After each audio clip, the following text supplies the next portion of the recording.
pemenuhannya itu sangat tergantung pada hubungan baik dengan supplier. Nah, para perawat dan dokter pun ini punya ketakutan yang besar ditolak masyarakat dan dijauhi keluarga. Pada saat itu memang euforia di masyarakat terhadap COVID itu luar biasa tinggi. Jadi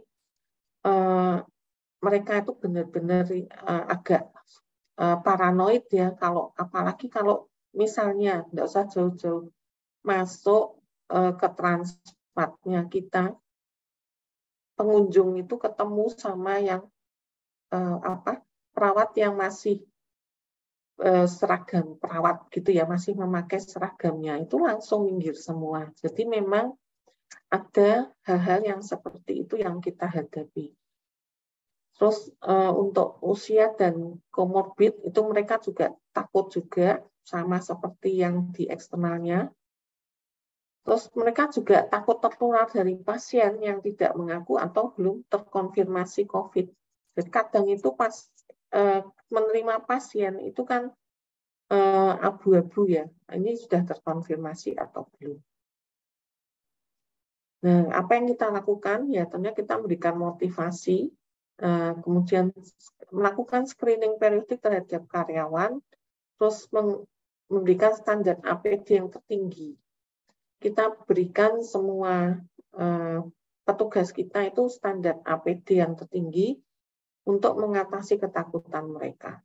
Ya biayanya besar nggak? Ya besar sekali. Screening periodik besar nggak? Besar sekali. Tapi kita lakukan itu untuk supaya mereka merasa aman dan percaya dulu bahwa kita itu juga memperhatikan, sungguh-sungguh memperhatikan keselamatan mereka. Tentunya kita juga tunjang dengan benefit dan insentif memadai, dan kalau di banyak rumah sakit itu mereka itu melakukan ketenagaan cukup banyak karena penurunan bor, kita justru membuat suatu protokol penghindaran PHK yang melibatkan seluruh karyawan. Jadi karyawan itu sadar bahwa ini kita harus survive sama-sama. Ayo, apa yang harus dilakukan itu mereka turut menunjang. Sehingga ini trust terhadap manajemennya itu kita benar-benar bangun. Nah, bahkan pada waktu awal kita menerima pasien pandemi, saya dan Dr. Alis itu keliling ya, karena hampir semua perawat itu menangis, mereka ketakutan, dan ketakutannya itu luar biasa ya. Jadi saat itu kita harus terjun ke lapangan, kita tidak boleh hanya menyuruh-nyuruh mereka, tapi kita tuh harus selalu ada untuk mereka, sehingga kita komunikasikan hal itu bahwa kita mengerti kita akan selalu ada, itu janji kita dan komitmen kita. Keselamatan kalian itu kita perhatikan nomor 1, dan pasti kita akan berikan APD yang terbaik untuk mereka. Terus kita bangun mental positif dan bangun kebanggaan terhadap profesinya, ya. Jadi kita ya mungkin ajak doa bersama, kemudian juga kita berikan motivasi-motivasi ya. Nah, mungkin bekerja bukan hanya untuk mencari materi, tapi bagaimana kamu juga bermanfaat bagi orang banyak. Nah, trusted itu penting.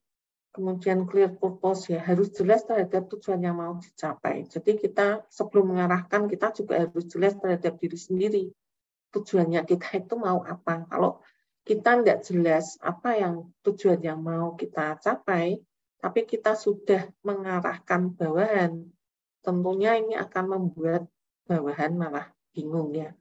Jadi nomor 1 untuk kita harus clear purpose, kemudian relationship based, artinya build people.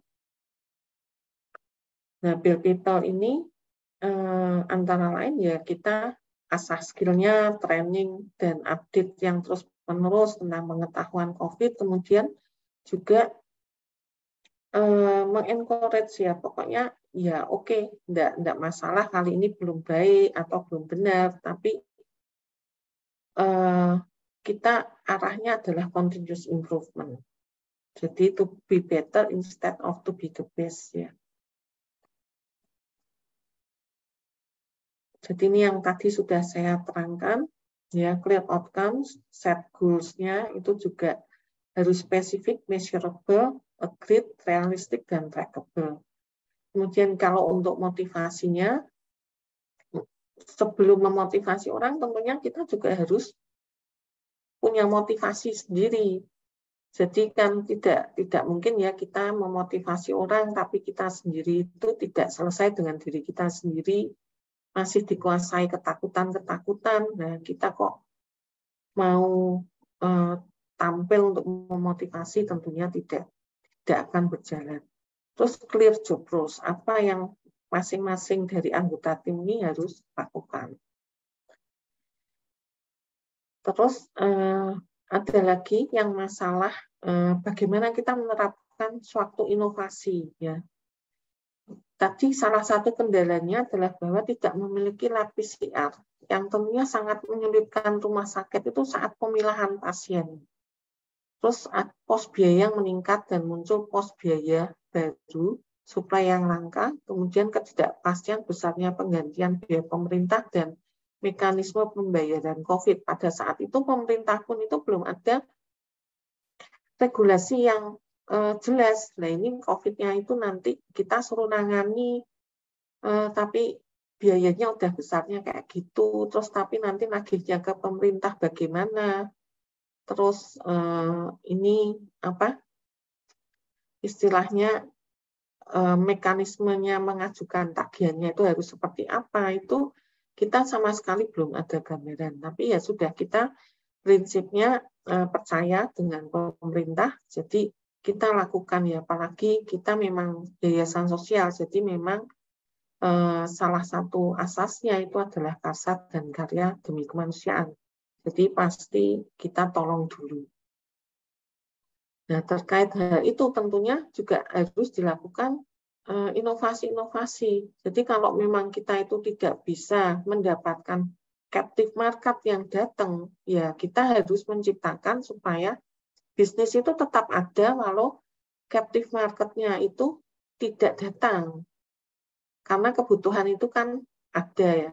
Nah, terus sekarang sehingga akhirnya kita percepat tentang digitalisasi, di mana orang itu bisa self-registration, bisa registrasi online, bisa bayar online, kemudian bisa melakukan teleconsult dengan dokternya.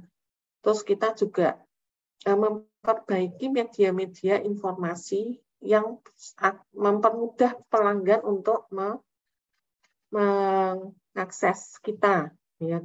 Sehingga ini kita rasa penting karena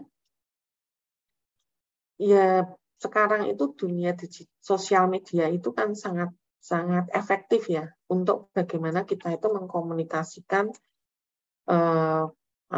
hal-hal yang tentang COVID, penyakit yang baru ini, yang mungkin publik itu kadang merasa tidak tahu, belum pernah tahu, sehingga menciptakan ketakutan yang sangat tinggi. Nah, ini kita buat digitalisasinya. Kemudian yang kedua, kita buat lab PCR. Ya, jadi lab PCR ini akhirnya kita bangun dan kita layani, tujuannya untuk patient safety, karena ternyata dari update ilmu yang ada itu bahwa penanganan COVID itu harus cepat dan kita itu enggak bisa harus menunggu seperti itu, sehingga kita akhirnya menjajaki bersama beberapa rumah sakit lain apakah swasta itu diperkenankan untuk bisa membuat lab PCR sendiri. Nah ini salah satu contoh itu leading across ya. Nah, kemudian kita juga mengikuti latest dan update COVID terapi, kolaborasi dengan rumah sakit yang lebih maju dari kita. Sehingga apapun yang sekarang terbarunya terapinya apa, ya kita kejar untuk bisa kejar know-how-nya dan juga kejar teknologinya. Terus sekarang karena adanya pandemi ini itu mendorong orang itu untuk sadar terhadap preventif. Kalau virus tentunya larinya ke vaksin. Akhirnya kita membuat klinik vaksin. Dan tentunya karena kondisi yang sekarang ini memang banyak masyarakat yang susah, kita tidak memanfaatkan pandemi ini untuk mendatangkan keuntungan yang sebesar-besarnya. Jadi kita empati dan tentunya kita bersifat melayani. Jadi untuk inovasi ini kita perlu fleksibel dan kreatif, dan hal yang biasa dilakukan pada kondisi normal tidak bisa diterapkan pada kondisi yang extraordinary. Jurus juga harus beda pada level yang berbeda. Different level require different approaches. Nah, saat pemerintah mengeluarkan izin tes PCR boleh dilaksanakan oleh rumah sakit swasta karena kita sudah mempersiapkan lebih dulu, ya akhirnya bisa berjalan juga 1,5 bulannya. Terus PCR merupakan mata bagi rumah sakit untuk membuat catatan klinis, sehingga ini keputusannya kita ambil. Terus berinovasinya itu harus cepat juga. Jadi tidak dipungkiri bisa terjadi banyak kesalahan, tetapi selalu diperbaiki, harus selalu evolve. Termasuk evolve di terapi tadi. Jadi terapi barunya apa itu kita ikutin terus. Ya, intinya inovasi harus selalu dicoba dan dijalankan. Nah, ini gambaran-gambaran tentang apa yang kita lakukan. Ini adalah lab PCR kita, kemudian ada fast track ya, yang mungkin kalau adik-adik semua itu mampir ke Tlogorjo, di bagian luarnya itu ada fast track untuk ini ya, rapid test, untuk PCR test.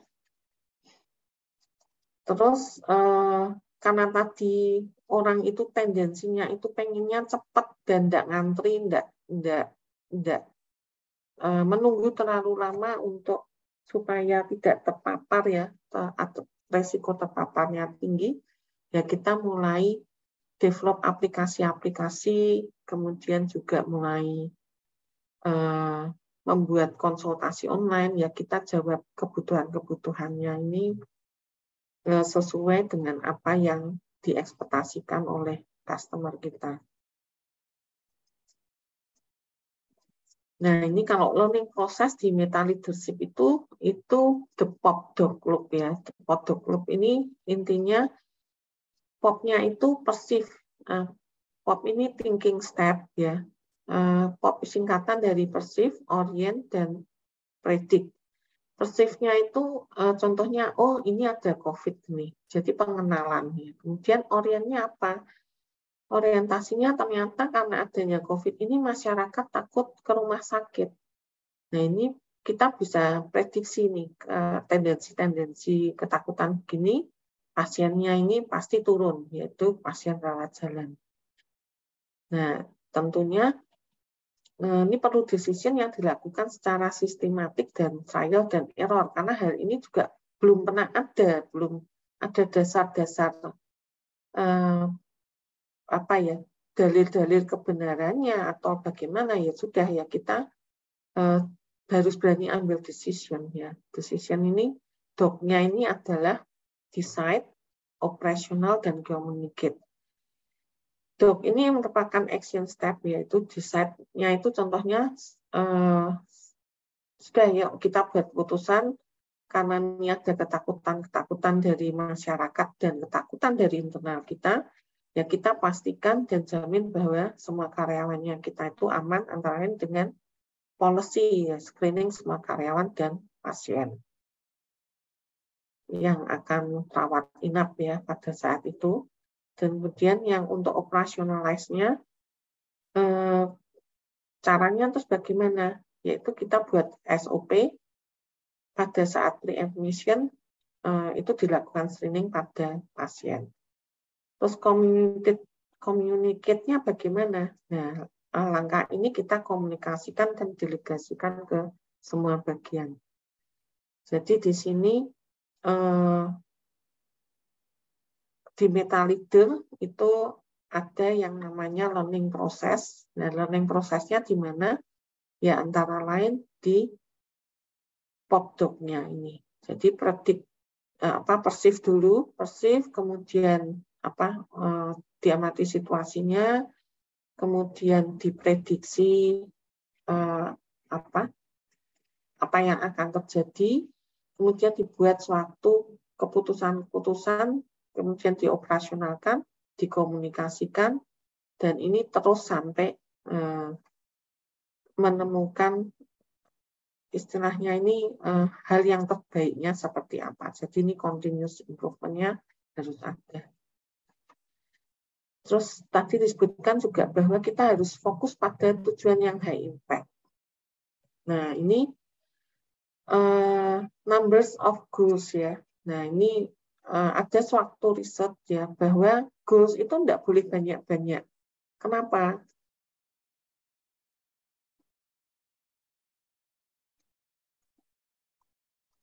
Jadi kalau kita punya 1-3 goals yang akan tercapai dengan baik itu antara 1-3. Nah, kalau kita punya 4-10 goals yang akan bisa tercapai itu hanya 1 atau 2. Kalau kita punya lebih dari 11-20 goals, itu tidak ada yang akan kita achieve. Artinya kita itu harus fokus dalam menentukan suatu tujuan. Ya, di sini diterangkan oleh James Collins bahwa the enemy of the great is the good. Organization have to say no to good ideas. The law of diminishing returns shows when an organization has 2-3 goals, it is likely to achieve the goals. With 4-10 goals, the organization is likely to only achieve 1-2, and it is unlikely to achieve any of the goals when there are more than 10 goals. Nah, ini jadi kita hati-hati karena kadang itu sistem pengajaran kita itu ya, itu kalau semakin kita membuat esai, menjawab semakin panjang, itu nilainya semakin bagus. Nah, itu tuh kadang terbawa juga ke suasana kerja. Padahal di pekerjaan kita tuh kondisinya tidak akan dihadapkan seperti itu. Jadi, kalau semakin kita tidak fokus, itu malah kita tidak akan. Kelihatannya kerjanya banyak, tapi tidak ada hasilnya. Gitu. Sehingga ini sangat penting untuk menentukan prioritas. Kemudian apalagi yang perlu diperhatikan dalam menentukan prioritas itu dilihat yang Pareto. Jadi yang memberikan 80% hasil itu tuh apa toh? Jadi misalnya kita lihat dari bisnisnya. Nah, bisnisnya ini 80%-nya itu disumbangkan oleh apa? Ternyata kalau kita lihat itu hanya oleh 3 atau 4 bisnis. Sehingga dari misalnya ada 20 bauran bisnis, yang paling menghasilkan yang terbanyak mana, itu aja yang dipegang. Mungkin kalau 3-4 ya, prioritas kita ya hanya memelihara yang bisnis 3-4 itu. Ini sih prinsip dari Pareto ya. Ya, untuk masa pandemi ini kita hanya punya 2 goal. Yang pertama itu bagaimana untuk sustain, kemudian yang goal yang kedua itu bagaimana kita menjamin assurance dan happiness dari stakeholder. Nah, untuk yang di garis merah ini itu adalah langkah yang kita lakukan. Untuk sustain, ya kita bangun lab PCR, kemudian klinik vaksin, terus digitalisasi. Terus untuk stakeholder dan assurance happiness, kita menjamin employee safety, patient safety, dan mendorong kolaborasi dengan berbagai pihak. Nah, ini beberapa contoh untuk digitalisasi yang ada di rumah sakit. Intinya, digitalisasi ini walaupun sudah tidak pandemi, tetap kita dorong lakukan. ya. Yang pertama ini omni-channel contact center, dan yang kedua ini adalah bahwa kita membangun suatu dashboard untuk kepuasan pelanggan yang bisa dimonitor secara real time. Terus untuk peningkatan kualitas medisnya, kita membangun dashboard untuk medis. Nah, ini yang sedang dijalankan di Tlogorjo saat ini, antara lain mulai dari informasinya kita tata, ada yang namanya electronic medical record. Jadi tujuannya itu supaya pencatatan-pencatatan itu tidak lagi secara manual sehingga kita sulit mendapatkan database, tapi sudah dilakukan secara computerized, dan informasi-informasi yang bisa digunakan itu kita sudah tetapkan. Nah, tujuannya apa sih mendigitalisasi ini? Itu kita ingin menghilangkan non-value added proses. Kemudian dengan menghilangkannya non-value added proses, tentunya harapannya interaksi kepada pasien itu akan lebih tinggi daripada proses adminnya. Dan dalam pekerjaan kita juga bisa lebih cepat, dan tentunya tetap quality assurance-nya bisa ditanggungjawabkan karena kita tuh bisa memperoleh informasi dan data yang berkualitas untuk pengambilan keputusan. Nah, ini contoh-contoh aja bagaimana kami memastikan bahwa setiap pasien itu bisa dilayani sesuai standar response time atau service level agreement. Ya, nah ini ada proses yang mengganggu, makanya ini lamanya di proses yang mana, yaitu kalau sudah lewat dari SLA, mereka harus mengejar, ya. Jadi ada identifikasinya juga pasien mana yang ini sudah terlalu lama sehingga harus diperbaiki. Ini contoh dari response time UGD. Nah, kita juga punya yang namanya Mr. Bot. Nah, Mr. Bot ini yang mengingatkan, ya, kalau pelayanannya sudah melebihi dari SLA, pasti proses yang sedang terhenti itu selalu mendapat reminder dari Mr. Bot. Ya, ini kita juga lebih terbuka dan proaktif terhadap saran pelanggan, tapi kita buat suatu sistem yang terintegrasi mulai WA, Hospital Information System, sampai follow up-nya.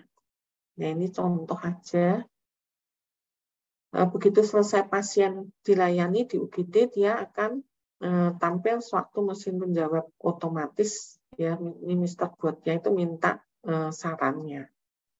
Saran, kemudian kalau ada saran, nanti langsung bagian yang memperoleh saran itu akan dinotifikasi, dan ini kita ada dalam satu grup WA, sehingga sampai Bu Alis pun itu, dan saya tahu kalau ada TV di ruangan mana yang rusak, atau AC kurang dingin, atau jus buahnya itu tidak fresh, itu kita tahu semua. Ya, maaf. Terus ini adalah monitoring kita. Kepuasan pelanggan kita nih saat ini naik atau turun. Nah, ini pada saat proses itu sudah dimonitoring juga, ya.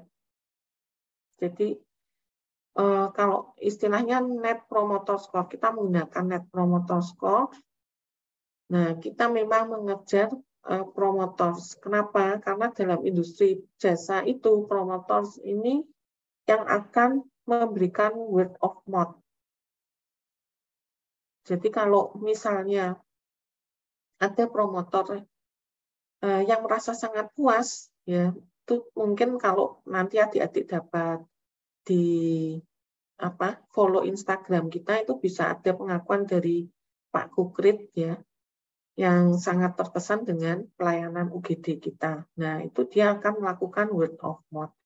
Nah, di industri jasa, promosi dan word of mouth itu tuh lebih berharga, word of mouth. Sehingga kenapa kami mengejar NPS score yang tinggi, ya, 90. Nah, NPS score itu sendiri nanti kita konekkan dengan masing-masing key performance-nya dari tiap-tiap perawat.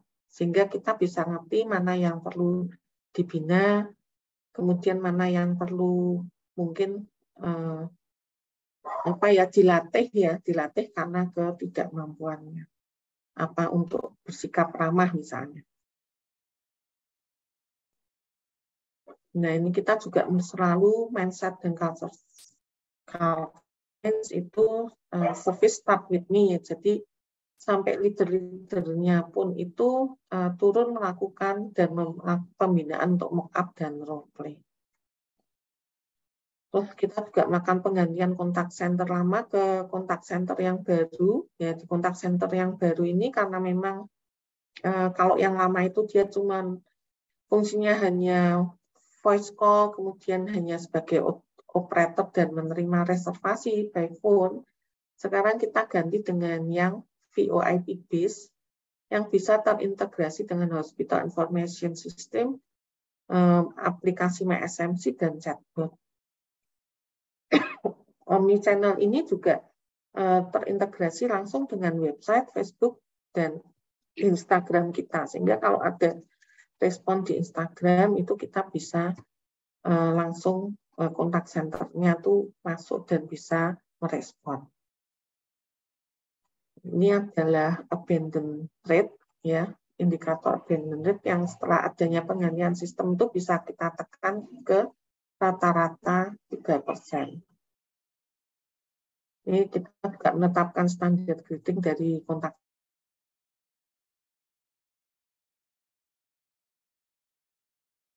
Kita memperoleh Plus dan Satria Brand Award untuk kategori rumah sakit terdepan dalam layanan kesehatan. Nah, ini karena Pak Kukrit itu demikian mengapresiasi pelayanan yang cepat dan baik dari UGD Tlogorjo.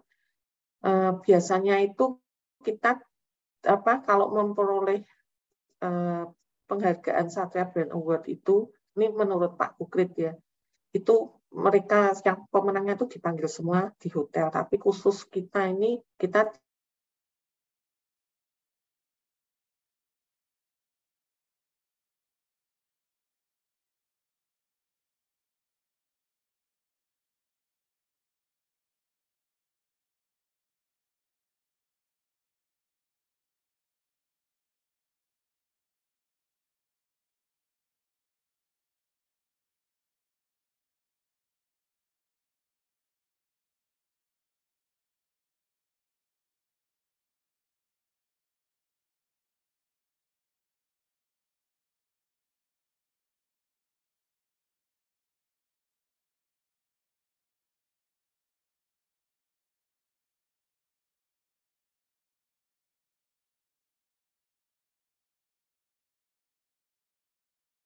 orang karena jabatan, apapun jabatannya kalau punya pengaruh besar untuk membuat orang lain sukses, maka Anda adalah seorang meta leader.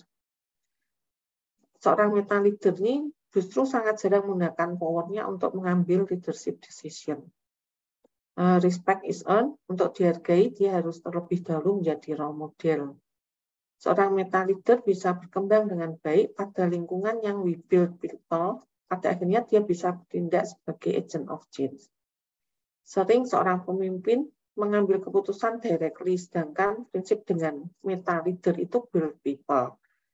Jadi, dia harus selalu ingin belajar menjadi lebih baik, memahami ketidakpastian, dan menyadari menjadi pemimpin bukan berarti paling pintar, namun juga penuh keterbatasan.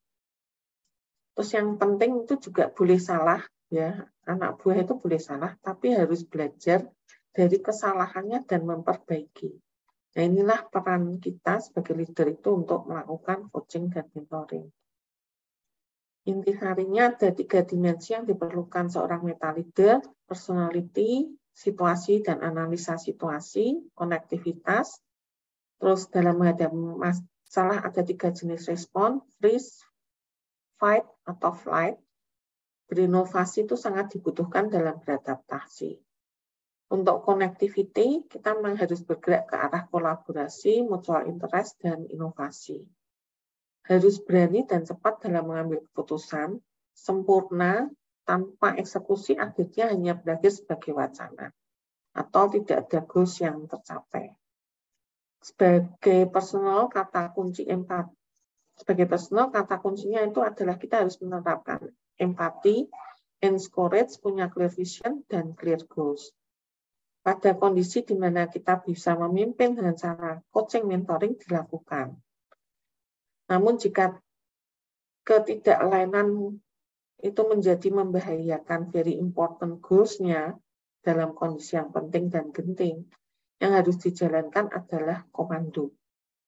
Ya, selalu gunakan POPDOC, Kaizen, dan selalu lakukan continuous improvement.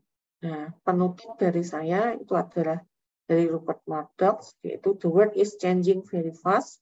Big will not beat small anymore. It will be the fast beating the slow. Jadi sekarang itu bukan yang besar yang mengalahkan yang kecil, tapi yang cepat mengalahkan yang lambat. Demikian dari saya. Terima kasih. Waktu saya kembalikan ke Bu Yeni. Ya, terima kasih Bu Linda. Topik yang sangat menarik sekali ya. Ini menurut saya konsep meta leadership itu juga sangat bagus kalau kami bisa aplikasikan di dunia pendidikan, karena bukan hanya dunia kesehatan yang mengalami tantangan dengan yang berubah sangat cepat, tapi dunia pendidikan juga mengalami tantangan dengan perubahan yang sangat dinamis ini. Oke, sebelum saya buka tanya jawab gitu ya Bu, saya untuk memanaskan situasi ya Bu, saya akan menanyakan 2 pertanyaan terlebih dahulu buat teman-teman. Nanti tolong Bu Genda sebagai juri ya, siapa yang cepat nanti akan dapat hadiah dari Prodi gitu ya. Oke, pertanyaan pertama teman-teman. Tadi Bu Genda menerangkan tentang meta leadership. Nah, Bu Glinda menjelaskan ada 3 dimensi yang harus dimiliki oleh seorang pemimpin yang meta leadership tadi. Oke, siapa cepat, siapa akan dapat hadiah? Siapa yang bisa menyebutkan 3 dimensi yang harus dimiliki oleh seorang meta leaders? Oke, Putri. Putri Yulia, silakan Putri. Ya, maaf sebelumnya Bu Yeni tidak bisa menghidupkan video. Ada 3 dimensi tadi yang diperlukan meta leaders itu. Yang pertama, personality.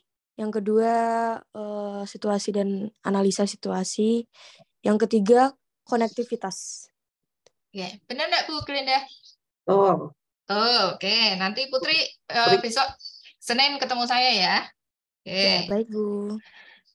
Ya, berikutnya, tadi Bu Glinda menyebutkan bahwa untuk menjadi seorang meta leaders itu dibutuhkan proses pembelajaran yang continuous. Nah, ada satu model, Bu Glinda sebenarnya menyebutkan 2 model ya. Nah, ada satu model yang dijelaskan oleh Bu Glinda secara lebih mendetail yang disebut dengan POPDOC. Ada yang tahu kepanjangan apa itu POPDOC? 1, 2, 3, pas? Tidak ada yang bisa? Tidak ada yang mau mencoba? Oh, Boleh diberi kepean nggak Bu? boleh Bu Glinda.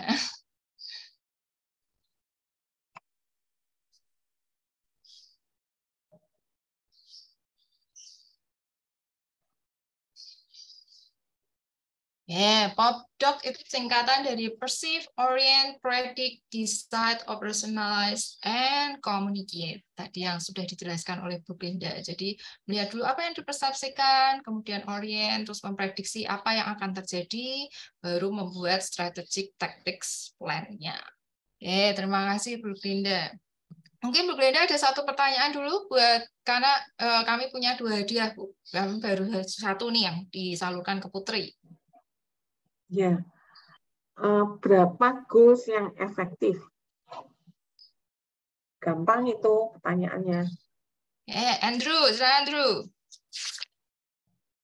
Ya, kalau goals yang efektif itu 1 sampai 3. Pintar. Menang Bu Yeni. Oke, ya Andrew Andrew ini ketua kelas dari manajemen pemasaran jasa nih Bu. Jadi dia anak yang rajin. Oke, mari sekarang saya buka untuk satu sesi pertanyaan dengan 3 penanya terlebih dahulu. Mungkin dari Bu Lani ada Bu? Bu Lani ini tim teaching saya Bu Glenda. Iya. Ya, salam kenal Bu Lani. Suaranya tidak terdengar Ibu Lani.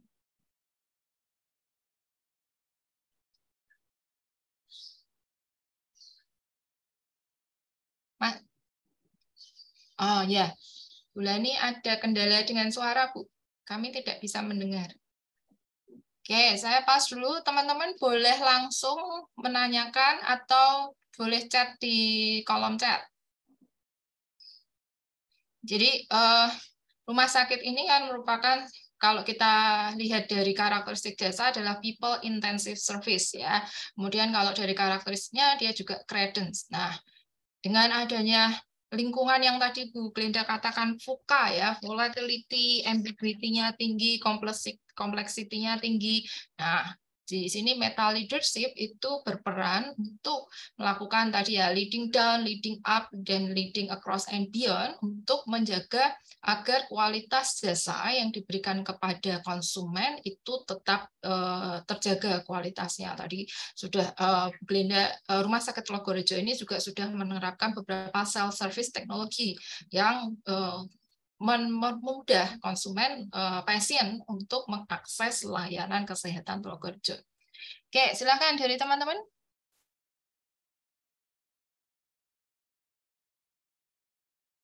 Tidak ada? Masa perlu ditunjuk seperti di kelas?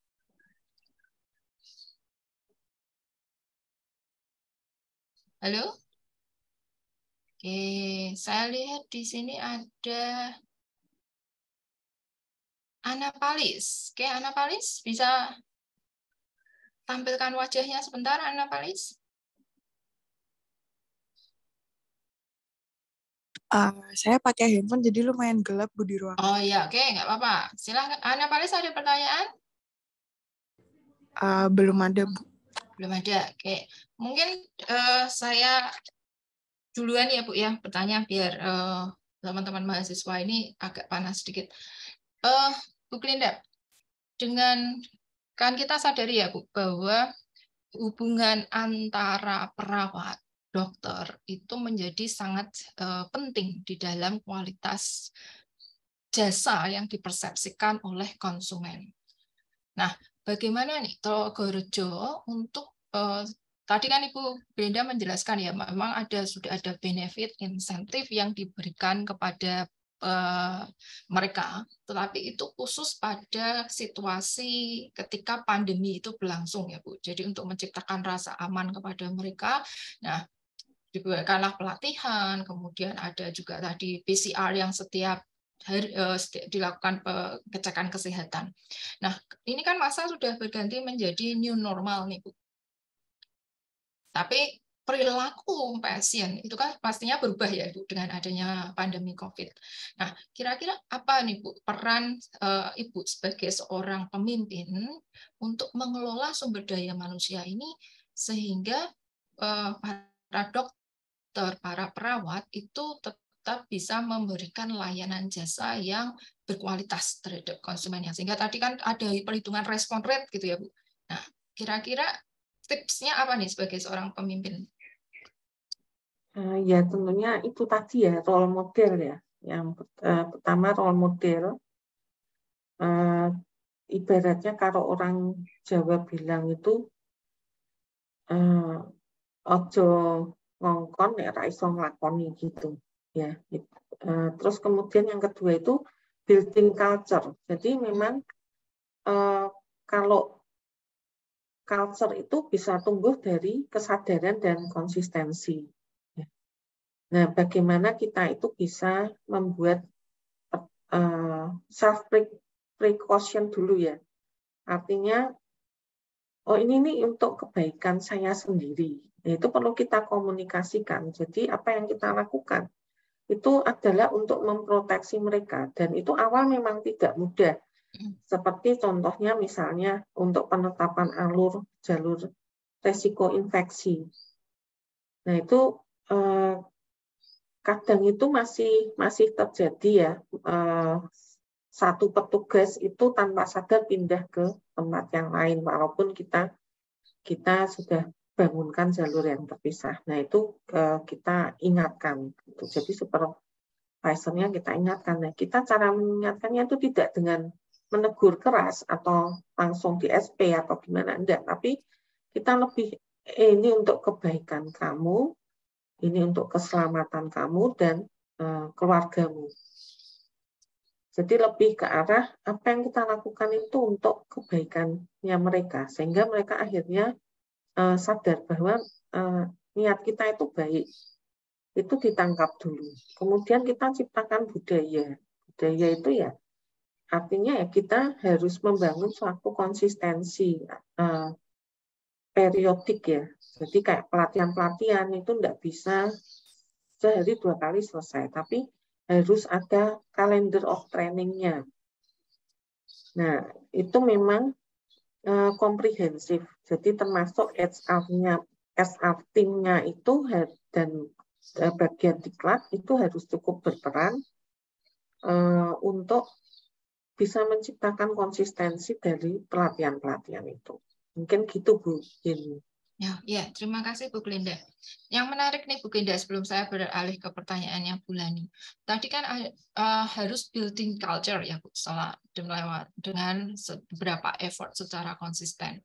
Nah, sama yang kami alami di dunia pendidikan ya Bu. Ketika kita membuat culture yang baru, mengubah culture yang baru karena kita harus beradaptasi dengan perubahan yang dinamis, pasti ada person-person yang resist to change nih. Nah, kiat-kiatnya gimana Bu? Karena kan tidak semua ya Bu ya dia berinisiatif mau menyadari oh ya itu kebaikan kita ya, tapi kan ada juga yang ya saya sudah seperti ini sudah baik ya saya mau yang seperti ini. Ya, itu tadi yang saya berikan di akhir ya. Intinya kita tuh build people, tapi build people itu ibaratnya kita hanya bisa menolong orang kalau orang itu mau ditolong. Itu prinsip ya Bu Yeni. Jadi kalau kitanya sendiri yang mau menolong orangnya tidak mau ditolong, itu kan juga tidak bisa. Jadi apa yang harus dijalankan kalau ada satu personal yang memang sangat tidak align terhadap tujuan kita, ya tentunya leadership by komando yang jalan. Jadi dalam artinya kita lihat dulu juga soft skill-nya, ini bagaimana. Tapi kalau dia sudah tidak align, kemudian juga soft skill-nya itu juga menciptakan iklim yang tidak kondusif untuk anggota organisasi yang lainnya, ya kita akhiri. Ya, mungkin ini budaya yang berbeda ya Bu ya. Kalau di UKS itu long life employment. Oke. Ya, terima kasih Bu Glinda untuk penjelasannya. Ya, cuman pikirnya sih begini Bu, kita tidak bisa mengorbankan seluruh organisasi untuk satu orang. Itu sih pola pikirnya. Jadi kalau memang tidak bisa diajak untuk maju, kemudian juga kita juga sudah sangat-sangat toleran dan sudah sangat-sangat melakukan pembinaan ya mohon maaf memang mungkin budaya organisasi ini sudah tidak cocok lagi gitu sih Bu. Ya, sepakat Ibu, saya sepakat dengan pandangan Ibu. Berikutnya ini ada pertanyaan Bu di kolom chat dari Ibu Lani. Kebetulan Ibu Lani ada masalah dengan mic-nya gitu ya. Bu Lani mengapresiasi inovasi yang luar biasa yang dilakukan oleh SMC ya untuk beradaptasi dengan perubahan. Nah, pertanyaan dari Bu Lani, bagaimana sosialisasi ke karyawan dengan mengedukasi tentang perubahan sehingga goals bisa tercapai dan dengan standar yang sudah ditetapkan, Bu Linda? Ya, yang pertama itu tadi Bu, kita harus jelas dulu.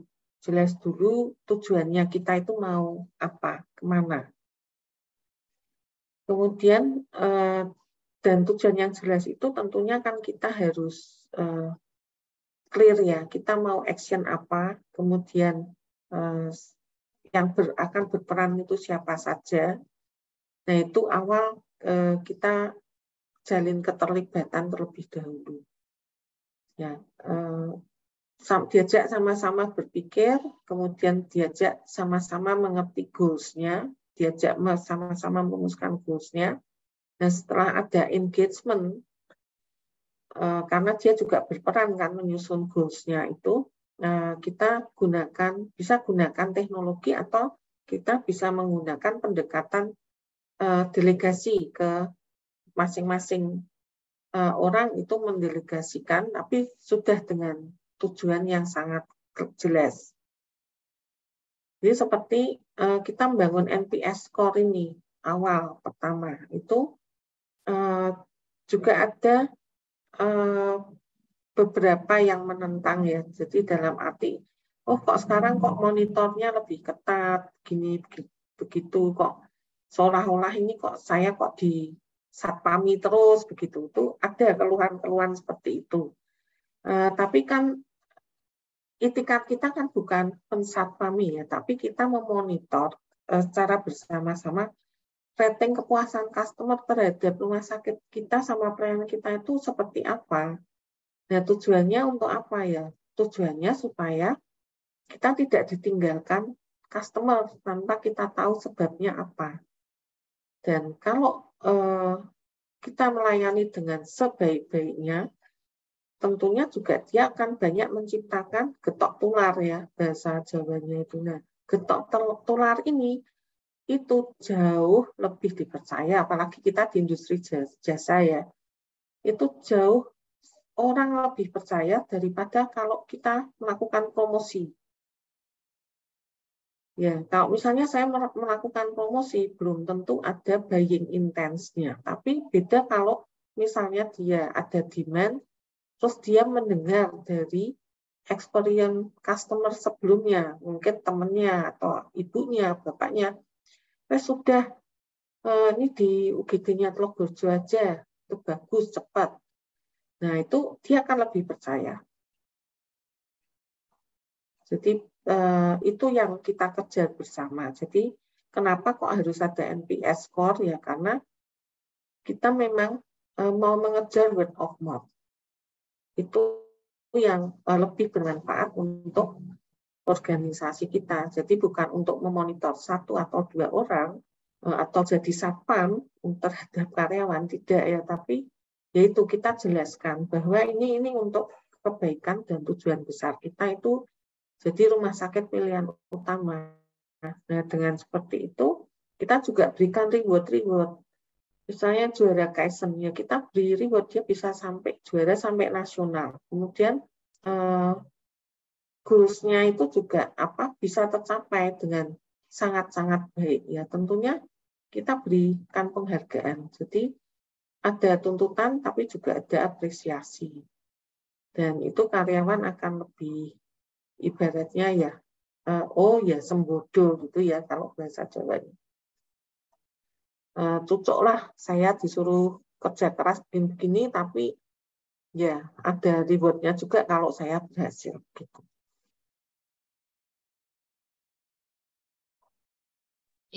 Terima kasih Bu Glenda. Bu Lani, sudah oke? Oke, ya, terima kasih Bu Lani. Oke, silakan teman-teman. Karyunia mungkin? Ya, Bu Lani juga bisa menggunakan WA ya, WA untuk sosialisasi. Sekarang perangkat teknologi itu kan lebih ini ya, lebih maju. Tapi yang paling penting itu dalam WA itu harus ada kontennya. Konten dalam arti tujuannya itu sudah ada alat ukurnya. Oh ini loh, misalnya kita mau mengejar kepuasan pasien, tapi kita di situ di WA belum ada alat ukur yang jelas. Nah itu kan sulit. Jadi memang tools untuk memonitor itu harus diciptakan juga. Gitu Bu Lani, mudah-mudahan bisa membawa manfaat. Ya, terima kasih Bu Glinda. Bu Dani sudah kasih jempol. Ya. Oke, dari teman-teman ada? Cak Yunia? Andrew mungkin? Andrew Putri yang tadi sudah dapat door prize?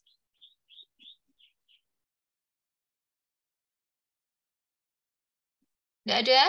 Oke, saya mau ngecek saja apakah teman-teman masih di sini. Kalau teman kita tidak ada pertanyaan, bolehkah saya minta teman-teman berikan applause virtual kepada Bu Glinda? Oke. Ya, ternyata masih ada di sini, Bu. Oh, masih ya. Ya.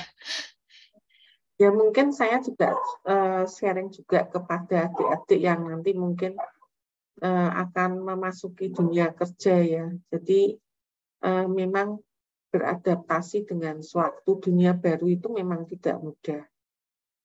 Ya, tapi ya memang intinya itu adalah pada diri kita. Kemudian juga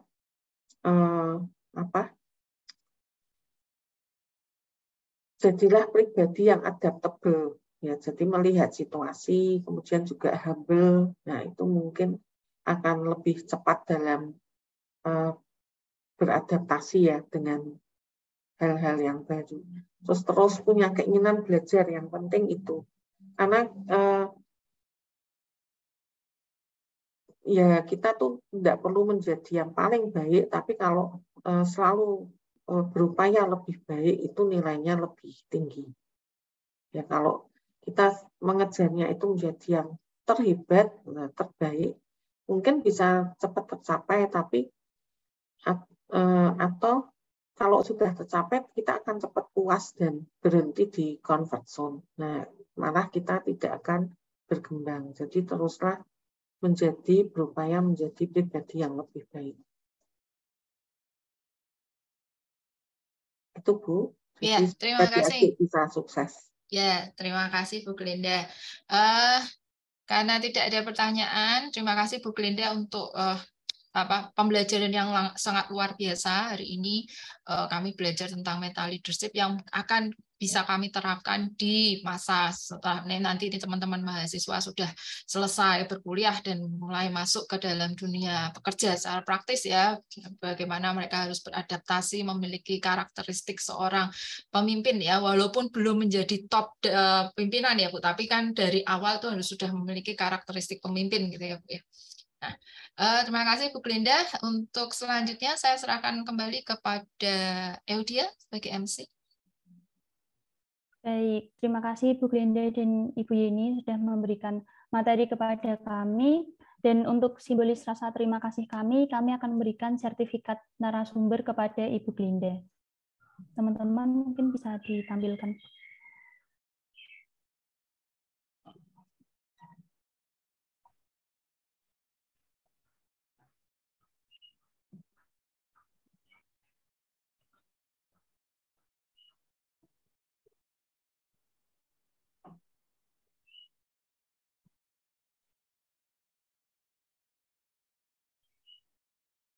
Ya.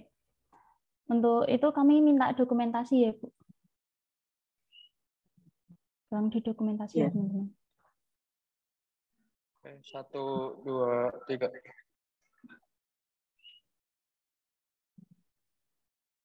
Oke, terima kasih. Dan juga kami mau memberikan sertifikat moderator kepada Ibu Yeni sebagai bentuk terima kasih sudah menjadi moderator yang keren, dapat menjaga kami terus fokus dan makin paham tentang meta leadership dalam webinar hari ini. Bisa didokumentasi?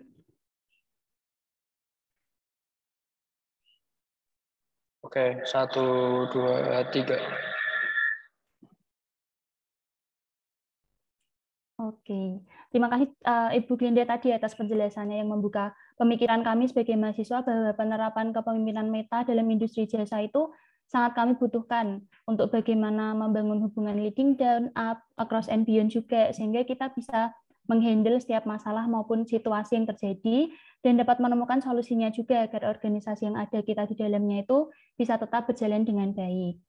Dan tidak lupa juga kami berterima kasih kepada SMC Telogorejo telah membuka kesempatan untuk kami bisa magang di sana yang nantinya dapat menjadi bekal ilmu dan pengalaman untuk kalian bekerja di masa depan. Selanjutnya kita ada sesi dokumentasi untuk mengambilkan kegiatan kita kali ini ya teman-teman. Mungkin bisa on cam dulu semuanya. Tunjukkan wajah-wajah cakep kalian yang selama ini kalian sembunyikan saat ini untuk memamerkan wajah kalian teman-teman. Ayo on cam dulu semuanya.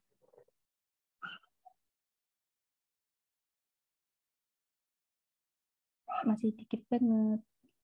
Ya, ayo on cam semuanya teman-teman. Katanya mahasiswa-mahasiswi KSW itu cantik-cantik dan ganteng-ganteng nih. Iya nih. Mana buktinya?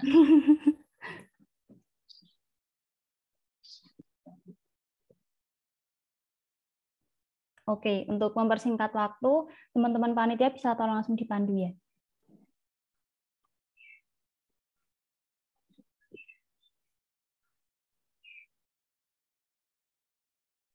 Oke teman-teman, 1, 2, 3.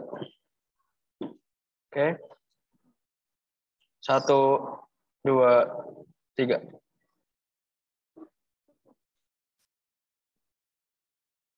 Oke, terima kasih. Dan untuk mendata kehadiran kalian di webinar hari ini, silahkan mengisi form registrasi yang dikirimkan panitia di room chat. Dan ini formnya hanya dibuka 15 menit ya teman-teman, jadi bisa langsung segera diisi. Oke, baik semuanya, tibalah kita di akhir acara.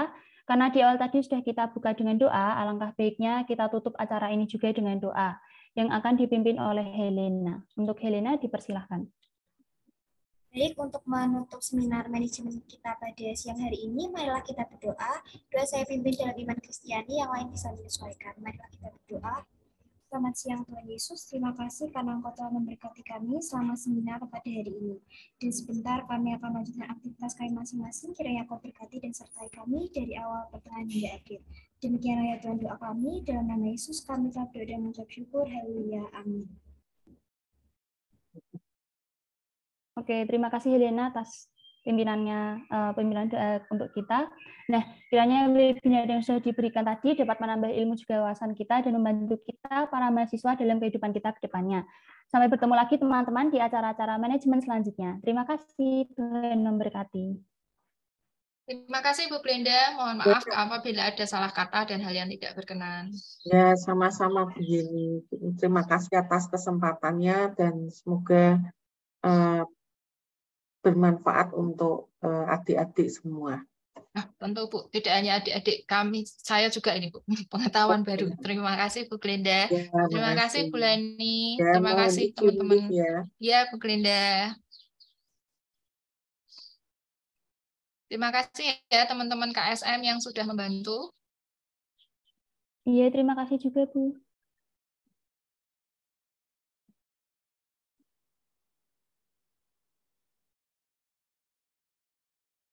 Terima kasih Bu Lani buat kehadirannya.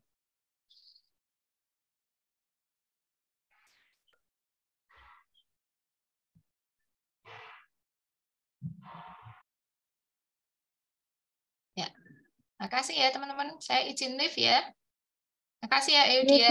Selamat siang. Baik Bu, terima kasih Bu. Terima kasih.